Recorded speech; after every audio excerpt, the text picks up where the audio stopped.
Hello friends.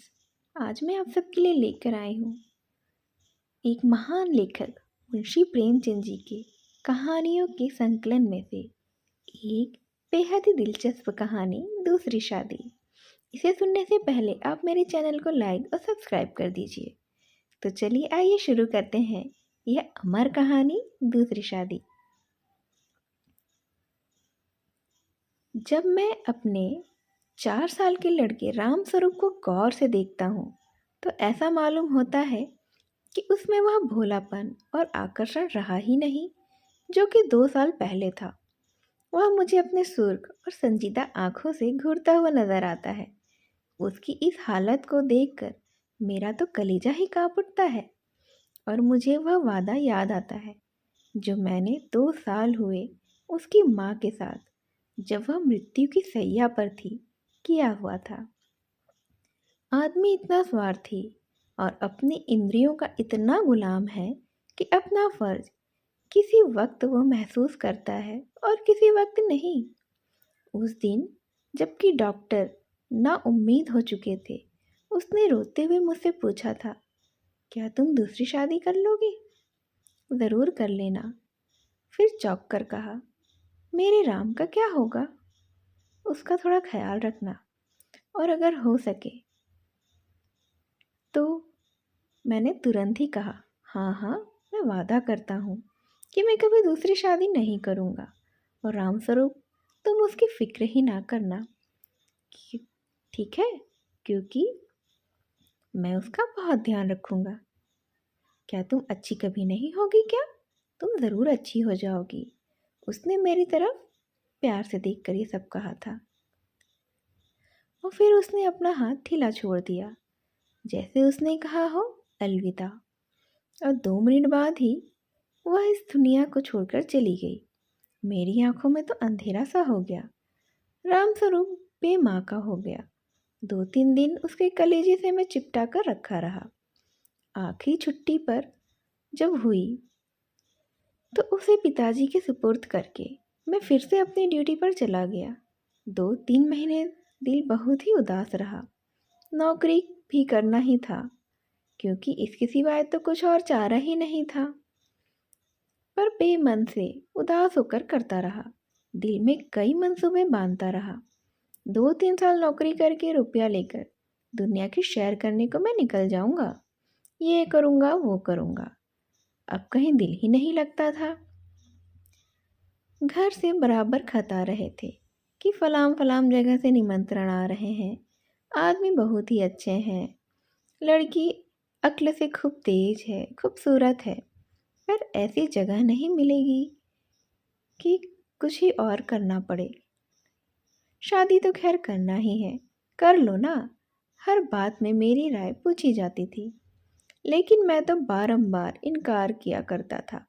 मैं हैरान था कि इंसान किस तरह से दूसरी शादी पर आमादा हो सकता है, जबकि उसकी सुंदर और पति प्राणा स्त्री थी जो उसके लिए स्वर्ग के लिए के समान ही एक भेंट थी। भगवान ने एक बार छीन लिया उसे और वक्त बीतता गया। फिर यार दोस्तों के तकाजा करने शुरू हो गए। कहने लगे, जाने भी दो, औरत तो पैर की जूती होती है। एक चली गई दूसरी ले लो। एक जूती फट गई दूसरी बदल ली। स्त्री का कितना भयानक अपमान था यह कहकर मैं उनका मुंह बंद कर दिया करता था। जब हमारी सोसाइटी, जिसका इतना बड़ा नाम है, हिंदू विधवा को दोबारा शादी कर लेने की इजाज़त नहीं देती, तो मुझको शोभा नहीं देता कि मैं दोबारा एक कुंवारी से शादी कर लूं। जब तक यह कलंक हमारी कौम से दूर नहीं हो जाता, मैं हरगिज, कुंवारी तो दूर की बात है, किसी भी लड़की से विवाह तो नहीं करूंगा। ख्याल आया, चलो नौकरी छोड़कर इसी बात का प्रचार करते हैं। लेकिन मंच पर अपने दिल के ख्यालात जबान पर कैसे लाऊंगा भला मैं? भावनाओं को व्यवहारिक रूप देने में चरित्र का मजबूत होना बहुत ज़रूरी है। और चरित्र मजबूत बनाने में जो कहना होता है, उसे कर दिखाने में हमें कितनी कमी है यह हमें पता चलता है। यह तो मुझे उस वक्त ही मालूम हुआ कि मुझ में कितनी कमी है, जबकि माह बाद ही मैंने एक कुंवारी लड़की, सुंदर सी लड़की से शादी कर ली। घर के लोग बेहद ही खुश हो रहे थे कि चलो किसी तरह तो माना। उधर उस दिन मेरी बिरादरी के दो तीन पढ़े लिखे रिश्तेदारों ने डांट बताई कि तुम तो बड़े अच्छे से कहा करते थे कि मैं बेवा से ही शादी करूंगा। लंबा चौड़ा व्याख्यान भी हमें दिया करते थे। अब वह तमाम बातें किधर गई? तुमने तो एक उदाहरण भी ना रख सका जिस पर हम चल सकते थे या जिस पर हम विचार भी कर सकते थे। मुझ पर तो जैसे घड़ों पानी फिर गया। अचानक से मेरी आंखें खुल गई। जवानी के जोश में मैं क्या कर गुजरा। पुरानी भावनाएं फिर उभर कर आ गई। आज भी मैं उन्हीं विचारों में डूबा हुआ हूँ। सोचा था नौकर ही सारे लड़के को संभाल लेंगे, लेकिन नौकर लड़के को संभाल नहीं सकता है। औरतें ही इस काम को ठीक से कर सकती हैं। ब्याह कर लेने पर जब औरत घर में आएगी तो राम स्वरूप को अपने पास बाहर रख सकूंगा और उसका ख्याल भी रख सकूंगा।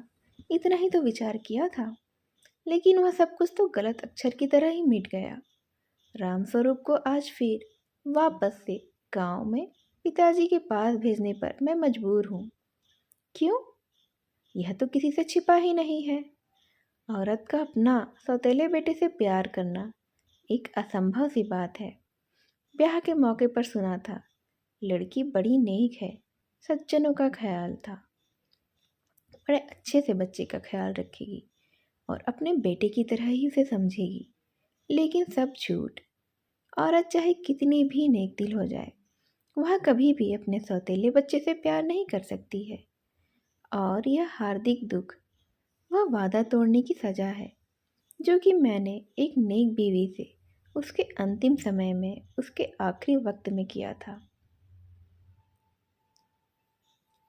यह कहानी थी मुंशी प्रेमचंद जी की, जो सन 1931 में लिखी गई थी, जो एक व्यक्ति के मन के विचार थे।